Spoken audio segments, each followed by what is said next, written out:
expressed on the following program are those of the host and not necessarily those of staff, management, or ownership. Phoenix, Arizona, this is Brother Mike back on the radio. Welcome to HardcoreChristianity.com. Today's Bible study, Robert Schuller. Gone, but he will never be forgotten. Robert Schuller is dead. Hey, would you call somebody and tell them radio program's on? Going to give you some insights about the gospel today you may not have heard before. This is Brother Mike. I'm the counselor, the deliverance preacher from the House of Healing in Central Phoenix. We're on 11th Street, just south of Indian School Road and west of the 51 freeway, down near the VA hospital. If you go to the website, HardcoreChristianity.com, you can see our services there. Wednesday, Thursday, and Friday nights. Wednesday nights, ladies' night. It's our healing and deliverance and teaching night for the ladies. Friday nights, my teaching service for my radio listeners, starting at 6:30. And Thursday night, we have our individual, personal, private prayer for healing and deliverance for everyone that comes. We also have a training video at 6 o'clock Thursday nights for those of you interested in entering the healing and deliverance ministries. Robert Schuller died last week, the one and only. Let's go briefly over Robert Schuller. What's the story on him? Well, it kind of goes like this. Born in Iowa, and he had a master's degree in theology. He was a Reformed church minister. His first church was in Riverdale, Illinois, and then, of course, he moved to Garden Grove, California, where he opened up his drive-in church. His main goal was to reach people who don't go to church. And it's funny, when I was a kid, I lived in Anaheim, and my mother took me to that church one day. I was in 8th grade, I believe, and we went to the drive-in church. We pulled in, put the speaker in the window, and there we were. We watched the service. I didn't know anything about Christianity back then, but we were at the drive-in, and there it was. And later on, of course, he developed the incredible Crystal Cathedral, which at that time was the largest glass church or glass building, period, anywhere in the world. And it was the first, and he was the first, mega church pastor in the United States. His main teaching, of course, was possibility thinking, and he was a disciple of the possibility, positive thinking gurus of his day. And Norman Vincent Peale was his teacher. And Norman Vincent Peale, as you know, wrote a book called The Power of Positive Thinking. And it's, to this day, I believe, the number one selling book in that genre. Over 5 million copies of that book were sold since 1952. Norman Vincent Peale's philosophy was he had a concept that the unconscious mind had the power to turn wishes into realities when the wishes are strong enough. And Schuller really picked up on that concept, and then he changed it to what he called positive imaging. And that was something that Schuller was passionate about and tried to teach people about over the years, was how to change your mind and think positively, think in terms of faith, think in terms of God, and so on. And, Robert Schuller was a good man. He was an intelligent man. He was very bright. He was an innovator. And I'm sure he was a good person. Everybody that I've ever talked to that had anything to do with him knew or said that he was a good person. And I don't doubt it, not at all. He was a great book author. He wrote a book called Self-Esteem, The New Reformation. That was huge.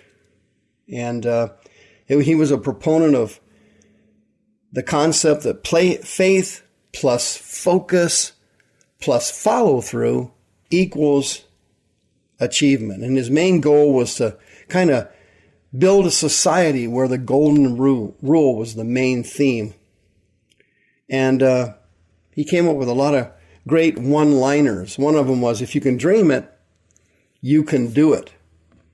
And that's exactly what happened. He went from a drive-in church in Garden Grove, California, to one of the most beautiful churches, one of the biggest churches in the United States. But unfortunately, as you know, the devil kind of evidently had enough of it, and he tore that place to the ground and wiped it completely out, including Robert Schuller. He just died of cancer. He'd been sick for a couple of years. But in 2008, the ministry began to fall apart. He fired his son as the pastor of the church. He hired his daughter, Sheila. She took over. And then Robert retired to be the chairman of the board. And a few months later, the church went into Chapter 11 bankruptcy. Not long after that, his daughter fired him from being the chief executive officer.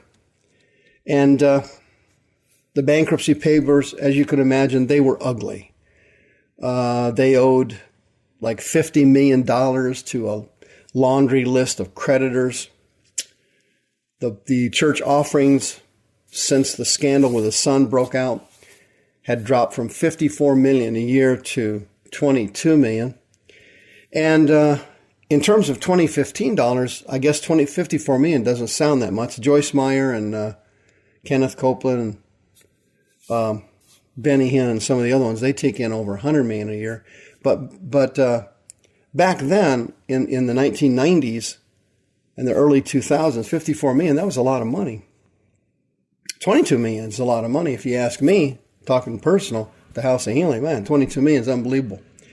But anyway, you saw the collapse of it. And the bankruptcy papers also showed, you know what? Schuller and his family and his close associates had huge salaries, huge benefit packages, huge benefit, just raking in the money while all these creditors were all standing in line wanting to know, we've already provided these services, can we get paid? Of course, the answer was no. And then Sheila, finally, she quit, couldn't take it anymore, and she opened up her own ministry.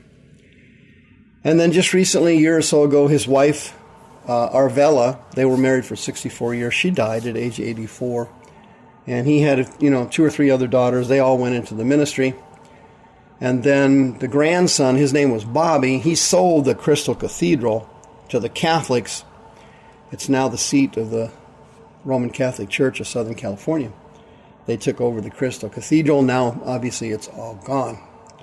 But Robert Schuller, yeah, he was a good man, and he had all kinds of good qualities and all kinds of good things he did over the years, good works and everything. Well, what was the real problem with Robert Schuller and saddleback preachers and merging church preachers? What's going on in America? Schuller was kind of the first religious person in the United States to fulfill 2 Timothy chapter 4. Quote, "The time will come when they will not endure sound doctrine. After their own lusts they will heap to themselves teachers having itching ears." Nathos, the Greek word for itching there, it means to tickle. Tickle the ears is like seeker-friendly teachings. They will have itching ears, and they will turn away their ears from truth, and they will be turned to fables, Greek word muthos. Muthos is where we get our English word, a myth. A myth.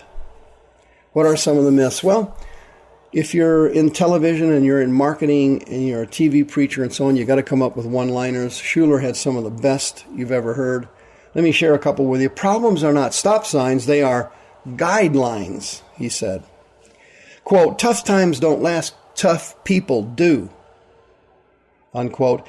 Quote, "Better to do something imperfectly than to do nothing flawlessly." Unquote.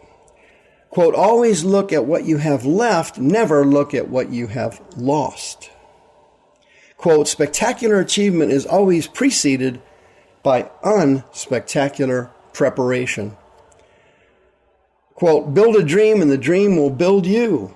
Quote, unquote. And of course, Mike Murdoch, he's on TV too. He took Robert Schuller and then, took it to another level. He's got all kinds of muthos sayings. Quote, "Losers focus on what they're going through. Champions focus on what they are going to do." Quote, "Intolerance of your present creates your future." Quote, "Failure to prepare is preparing to fail." Quote, "You will only be remembered for 2 things, the problems you solve or the ones you create." A quote, what you hear repeatedly, you will eventually believe.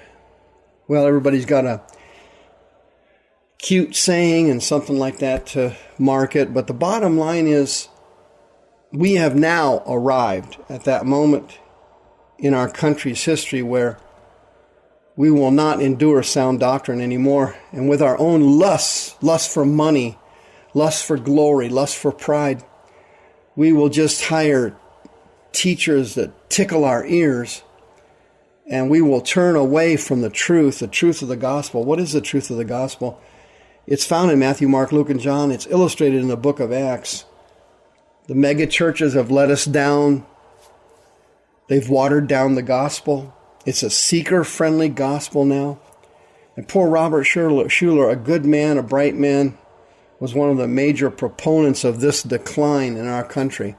Once you water down the gospel from absolute repentance, from casting out demons, from healing the sick, from preaching hardcore Word of God, once you mix the gospel up with entertainment, greed, sexual immorality, money, material things, mansions, luxury cars, yachts.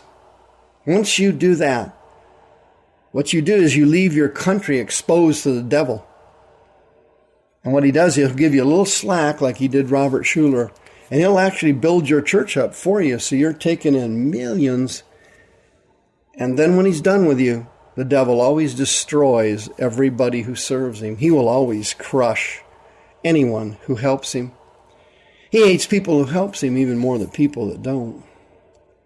This country's collapsing in sin because of, we've got Osteen, we got Schuller, we got everybody else.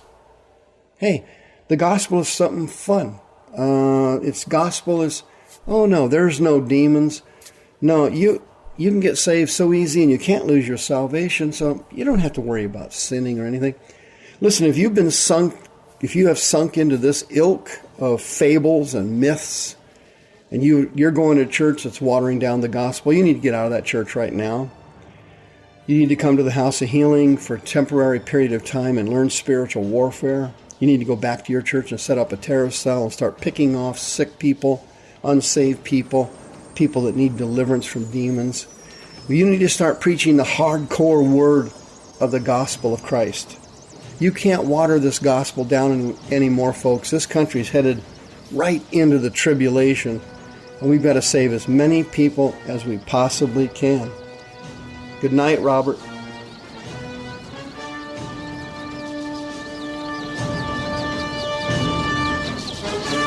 The views expressed on the preceding program are those of the host and not necessarily those of staff, management, or ownership. This program has been sponsored by Michael W. Smith.